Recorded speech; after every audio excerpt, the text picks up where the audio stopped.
Hi, my name is Tasha, and I will be performing the administration of intramuscular injection skill video.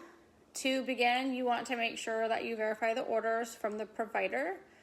You want to verify the 6 rights of medication administration, which is going to be the right patient, the right drug, the right dose, the right time, the right route, and the right documentation. You're also going to want to check and verify the orders in the EHR. I will calculate the correct dose of medications. The doctor has ordered morphine sulfate, 6 milligrams, 1 dose. The medication comes in 4 milligrams per ml, so I am going to be giving 1.5 mLs. At this time, I'm going to be entering the patient's room. I will introduce myself to the patient. I will provide patient privacy. I will confirm the patient's first and last name and their date of birth.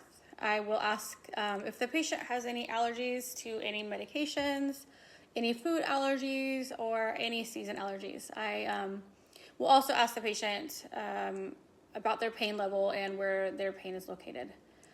I am now going to let the patient know that I'm going to be giving them medication, which is called morphine sulfate, per the doctor's orders. This is going to be used to treat severe pain. This is a narcotic. Some of the side effects will include nausea, constipation, lightheadedness, or drowsiness, and could have some swelling at the injection site.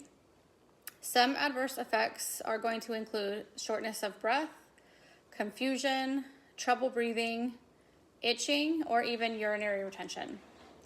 Please let us know as soon as possible if you are having any of these symptoms, or you can always call 911 at any time. And I would now ask the patient if they have any questions. I will now perform hand hygiene. I'm going to apply my clean gloves. I'm going to make sure that I have all the correct supplies. You want to make sure that, again, you verify the medication that you have in the EHR, which is my morphine sulfate. You do want to have I have a 3 ml syringe. I have my 22 gauge 1-inch needle. And then I do have my blunt fill needle as well. If you are going to be preparing this medication in a different room, you would want to make sure that you label the patient's information with the date of birth, first, last name, name of medication, date, time, our initials. You will also, again, make sure everything matches in the EHR. You want to prepare the medication by removing the cap if there is one. You will clean the vial with an alcohol swab. The orders are 1.5 ml, so you do want to draw up the air at 1.5 ml. And you're going to want to insert that into the vial. And then you'll want to invert the vial and then draw up the ordered medication of morphine sulfate at 1.5 mL. Once you have that drawn up, you do want to make sure that you get out any air bubbles and push on the plunger.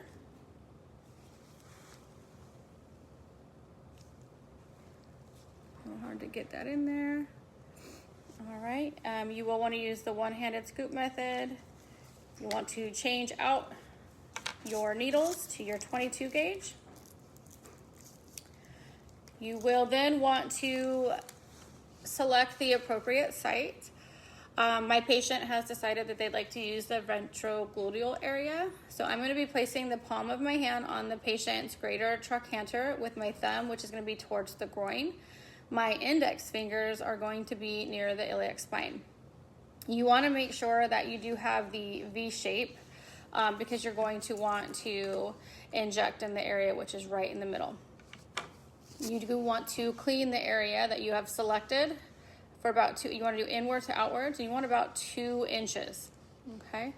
You're gonna let that air dry. You don't want to wave anything by it or blow on it or do anything like that. You do want to assess your area for any bruises, inflammation, any edema that you might see.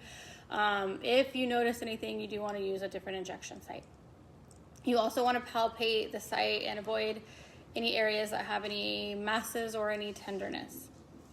You are now going to want to take your syringe between your thumb and forefinger with your dominant hand. This is going to be like a dart, and you want your palm down. You're going to want to hold your skin tight with your non-dominant hand, and you're going to want to inject the needle quickly and firmly, and this is going to be at a 90-degree angle. Okay. Once you have that in, you're going to want to hold the area with your non-dominant hand, and you do to make sure it's stabilized, and you're going to want to aspirate to ensure that you have not gotten any blood into the needle. Now you're going to want to inject the medication for about 10 seconds.